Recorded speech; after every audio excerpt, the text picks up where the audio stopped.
Hello, I'm Sarah Stowe, and I'm here at Jim's group's head office to talk with Jim Penman, who is celebrating 25 years of his franchise businesses. Jim, welcome. 25 years is quite a long time to run any business. 25 years in franchising is quite a success. When you look back, what are the big highlights for you? Mostly it's just improving what we do. I don't so much think of any particular milestone in terms of numbers of franchisees, but I look at measures of, say, franchisee satisfaction and the service we offer and the level of complaints and so forth. It's always a matter of measuring how well you're going and trying to improve what you're doing, and really probably never sitting back and saying, wow, we've done a good job, but what else can we do? How can we be better? In my mind, why do franchisees fail? If I had a perfect ideal for a business, we've got like 3,300 franchisees, and if you asked me my ideal, I wouldn't say to have 30,000 franchisees. I'd have to say not one franchisee ever to fail, not one customer ever to be let down. And I'd rather have that and 3,000 franchisees than have a poorer system and 30,000.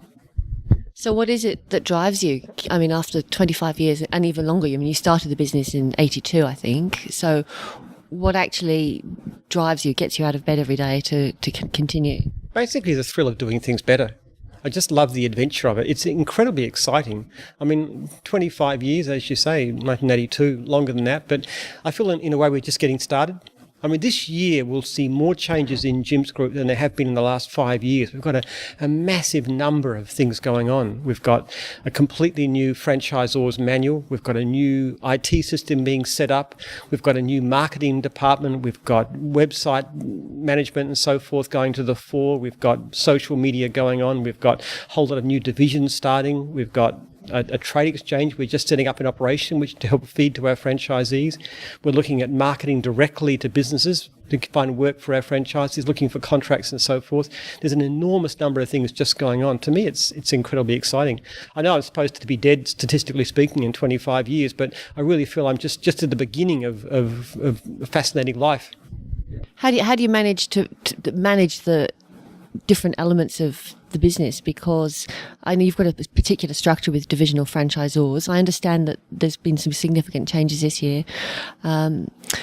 It's quite a handful, though, in terms of being hands-on, and I think I'm right in saying that you give franchisees your phone number and they can contact you.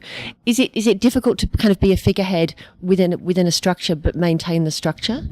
I have an extremely great advantage, Sarah, in that I'm a very incompetent person. I'm very poor at doing most things. So what I do is I find quality managers to look after different areas, like Andrew for marketing, or Neil is my COO, or Yadrin in insurance, or my IT guys are fantastic. They're all vastly better at their jobs than I could possibly be. So I'm almost unemployed half the time. I'm just looking for things to do. I'm floating around talking to people and saying, okay, how can we do this better? And I'm very easy to contact for that reason, because I'm not sort of, buried under the detail of everything, because I'm really not very good at doing it.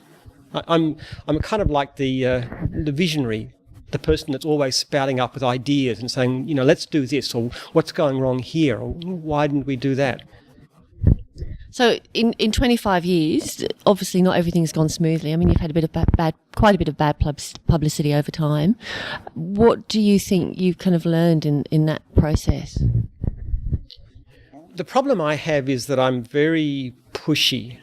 I'm never satisfied with what we're doing. And what happened a few years back in 2009 is I was pushing my franchisors to give better service to franchisees. That's always the issue. It's either I get in trouble with franchisees for pushing them for customer service, or franchisors pushing them for better service to franchisees. And I didn't listen enough. So we really pulled it right back. For example, we've set up a system now where any change to the franchisor's manual, this was set up as a result of that problem, any change to the franchisor's manual has to be formally voted on by an elected committee of franchisors, and then it has to be approved by referendum. And we set a specific referendum, and they've got 30 days to apply, and they can have, back and forth. So we set up processes. But one thing I would say, you're talking about, controversy and stuff.